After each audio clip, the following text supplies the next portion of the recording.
کہتے ہیں جس میں آپ صلی اللہ علیہ وسلم کی تعریف بیان کی جائے، ایسی نظم جس میں آپ صلی اللہ علیہ وسلم کی تعریف بیان کی جائے اسے نعت کہتے ہیں۔ اس میں شاعر آپ صلی اللہ علیہ وسلم کو خراج عقیدت پیش کر رہے ہیں۔ نظم نعت میں شاعر احسان دانش جو ہیں آپ صلی اللہ علیہ وسلم کو خراج عقیدت پیش کر رہے ہیں۔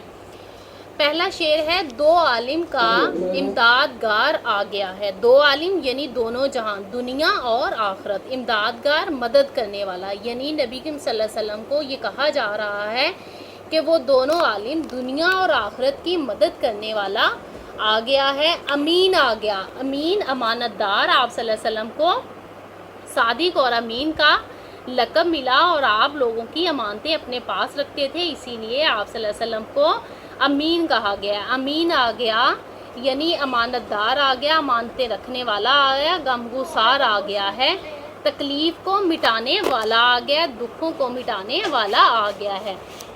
دو عالم کا امدادگار آ گیا ہے یعنی دونوں جہانوں کی مدد کرنے والا آ گیا، امانت دار امانتیں رکھنے والا اور لوگوں کی تکلیفوں کو مٹانے والا آ گیا ہے۔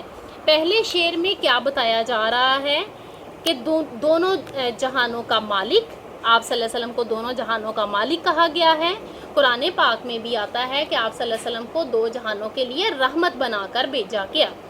تو اس شعر میں بھی شاعر یہی بتا رہے ہیں کہ آپ صلی اللہ علیہ وسلم دونوں جہانوں کے مالک بن کر آئے، اور اس کے بعد بتایا جا رہا ہے آپ صلی اللہ علیہ وسلم کو صادق اور امین کے بارے میں بتایا جا رہا ہے، حق اور سچ، اور اسی طرح سے امانت کی وضاحت کر دیں گے کہ کس طرح سے آپ صلی اللہ علیہ وآلہ وسلم کے پاس لوگ اپنی امانتیں رکھتے تھے اور آپ صلی اللہ علیہ وسلم کو صادق اور امین کہتے تھے۔